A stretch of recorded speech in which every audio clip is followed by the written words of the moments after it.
5 sekund ichida odam bedeniga keraklik 7 cho'ng ozuqliq moddani deb bera olsangiz, bu videoni ko'rmasangiz bo'ldi. Agar deb bermay qolsangiz, bu videoni cho'qim to'liq ko'rib chiqing. Cho'qim menga rahmat aytasiz. Agar siz o'yliklar bilan birga bo'lsangiz, cho'nglar bo'lsa yeringiz o'tag'in. Cho'qim ular bilan birga ko'ring. Chunki bu video bir umr ta'sir qilishi mumkin. Hatto ba'zi odamlarning hayotini qutqizib qolishi mumkin. Keyin topolmay qolmasligingiz uchun yurak berib saqlaying. Texmi tushunishlik bo'lish uchun men kundalik turmushda biz doim ko'rib turadigan yemekliklar bilan kasbiy atalg'ularning o'rnini almashtirib o'tdim. Balkim bunday qilsak, turga arish ancha to'g'ri bo'lmasligi mumkin. Lekin mening maqsadim sizga texmi yaxshi tushuntirish. Agar bek kasbiy, bek tushuniksiz bo'lib qolsa, men degan bilanmi bekor. Undaq bo'lsa, odam bedeni har kuni ehtiyojli bo'ladigan 7 cho'ng ozuqliq modda zodi qaysi? Birinchisi, may. Men buning o'rniga go'shtni almashtirdim. Ikkinchisi, karbon suv birikmalari. Men buning o'rniga un, guruchni almashtirdim. Lekin bu yerda diqqat qiladigan bir necha ish bor.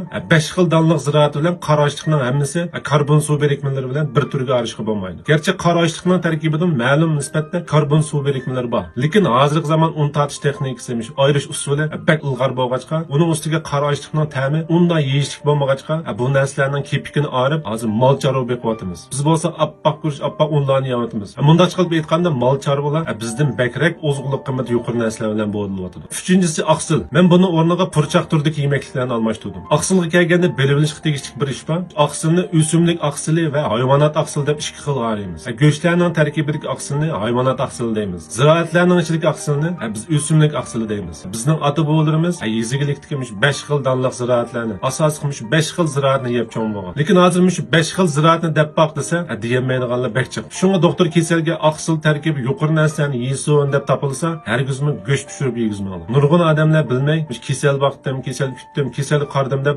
kasalni texmi ig'irlashtirib qolgan ishlar nurg'un. 4-si mineralli moddalar. Men buni o'rniga sey ko'ktatlarni almashtirdim. 5-si vitamin. Men buni o'rniga meva chevlarni almashtirdim. 6-si tala, ya'ni selluloza terisi talam deb qo'yamiz. Men buni o'rniga yong yo'tirdiki va qora ochliqlarni almashtirdim. 7-si suv. Endi siz har kuni nimalarni yeyapsiz? Shularni o'ylab baqsangiz bo'ldi. Mush yerda bir gapni deb beray. Bizning shu topdagi bir aylan borda, xizmat ehtiyoji bilan bir kunda bir necha piyola suv ichamaydi ekanda aldachilikda. Chunki suv ichmoqchi bo'lsa, biz sexdan chiqib, hamma kiyimini almashtirib, qo'lni yuvib degandek bak avarchilikka. Shu avarchilikdan qo'rqib yana shu o'brniga ozroq chiqaman deb o'ylab, faqat suv ichmaydi ekan. Shuning bilan kasallab qopti. Shu yana shu börekida tash turib qopti. Men undan so'rasam, sizlarning u yerda shu sizlar mushta bo'lib qoldingizmi desam, ularning xizmat o'rnida bunda börekiga tash turib qolgan ahvollar bakcha uchraydi ekan. Shu bu yil yozdilar, nurg'unliq odamlarning börekiga tash turib qolgan gap. Nemishqa degan chaqda ularning xizmat muhiti mushtaq ekanda, amal yo'q. Shuning bilan men uningga suvning muhimligi, suv ichmaslik, o'brniga bormaslik qatorliq ishlarning oqibatining qanchalik ig'ir ekanligini,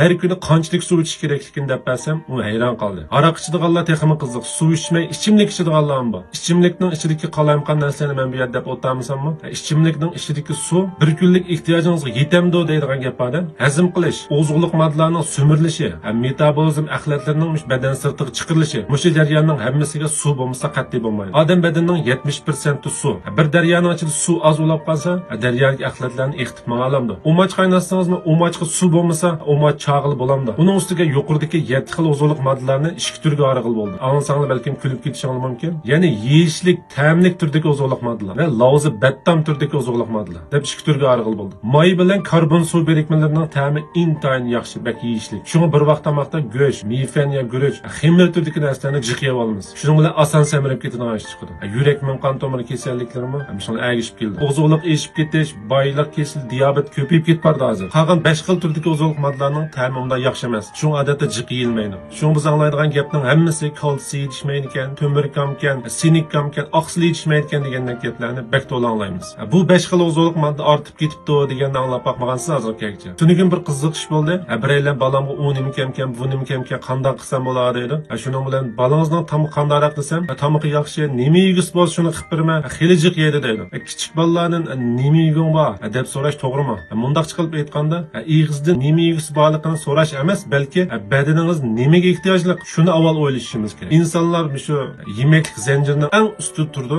Hech qanday kushandisi yo'q desak ham bo'ldi. Shunga tabiatning bir qonuniyati bor, tangponlash. Tangponlikni saqlash uchun ig'izni boshqarmagan odamni baldur hayotini araydigan ish bor. Shunga insonlarning soni hozirgi kelgacha yer shari patmoqdek darajada ko'payib ketmagan. Bugun sizga degan 7 cho'ng ozuqliq moddalarning hammasi sizning kundalik tamoq usulingizning ustida